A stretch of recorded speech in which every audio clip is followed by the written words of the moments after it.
Hello ဒီနေ့ခုနသွားလည်မယ့်နေရာလေးကတော့အမရပူရာ icon ဆိုတဲ့နေရာလေးပဲဖြစ်ပါတယ်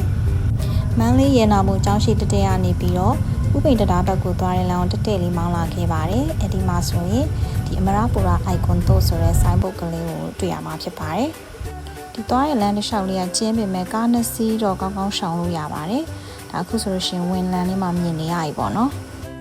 အခုမြင်ရတဲ့နေရာလေးမှာဆိုရင်စားသောက်ဆိုင်လေးရှိတယ်ကိုရီးယားတောင်ရှိတယ် G&G store လည်းရှိရပေါ့နောက်စာအုပ်တစ်ခုကတော့ Chinlong Hostel အဲ့မှာတဲလို့ရတယ်ပေါ့နော်ဒါလေးကတော့ဒီအမရပူရာ icon မဝင်ခင်ပေါ့ဒီအမရပူရာ icon နဲ့ဝင်ပြီဆိုလို့ရှိရင်ခုလိုမျိုးရုပ်သေးရုပ်လေးနဲ့လှဆင်ထားတော့ဓာတ်ပုံရိုက်လို့လှတယ်ပေါ့နော်ဒီနေရာလေးကလည်းပြီးတော့တော်တော်များများကိုသူတို့လှဆင်ထားလေးတွေကတကယ်ဓာတ်ပုံရိုက်တာကြိုက်တဲ့လူတွေအတွက်ဆိုလို့ရှိရင်တော့တော်တော်လေးကိုလှပါတယ်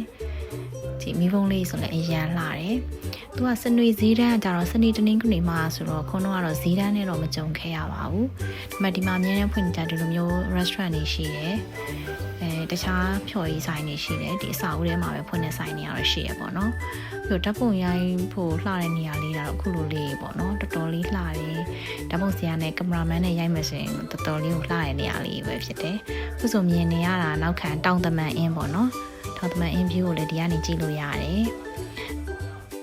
အခုနောက်တစ်နေရာကတော့ရေပန်းအကရှိတဲ့နေရာသွားမှာပေါ့နော်ရေပန်းအကကလည်းညနေပိုင်းဟိုမှာစနေစထရင်းတွေပဲ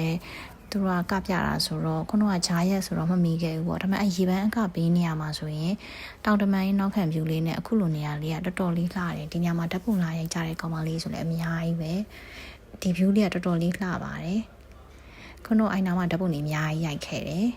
ပြီးတော့အဲ့ရင်ပြမှာလည်းသူ Christmas နာနီးဆိုတော့ Christmas tree လေးအလှဆင်ထားတယ်ပြီးတော့အဲ့နေရာမှာဒီကလေးစောပေါ်တိုက်ကားရရှိရဲ့အယုတ်ဒီကောက်တဲ့ဆက်တွေလည်းရှိရပေါ့နော်ခုနကတော့မရောက်ဘူး first time ဆိုတော့ရှောက်ပတ်ကြည့်တာပေါ့အခုလိုမျိုးဥပိန်မာကတ်ကိုတွေ့ရတယ်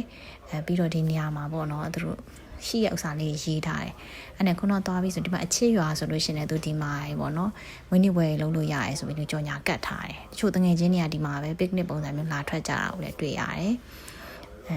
ဒီဓာတ်ပုံရိုက်ဖို့နေရာတော်တော်များများလောက်ထားတာကိုတွေ့ရတယ်ဒီမှာဆိုစောင်းကြီးပေါ့နော်သူတို့လှဆင်ထားတယ်ဟိုဘက်မှာဆိုလို့ရှိရင်ဥပိန်တရားကိုလည်းလှမ်းပြီးတော့တွေ့ရတယ်မြင်ရတယ်ဒီနောက်မှာဒန်းလေးတွေရှိတယ်အဲ့ဒါနဲ့ဒီဘက်မှာဆိုလို့ရှိရင်ခုနကအရန်ပူလို့ဆိုပြီးတော့သွားပြီးနားမယ်ဆိုတော့ဒီနောက်မှာစီးသာဘာရှိနေစီးသာဘာမှာဆိုလို့ရှိရင်အခုလိုမျိုးလေးပေါ့နော်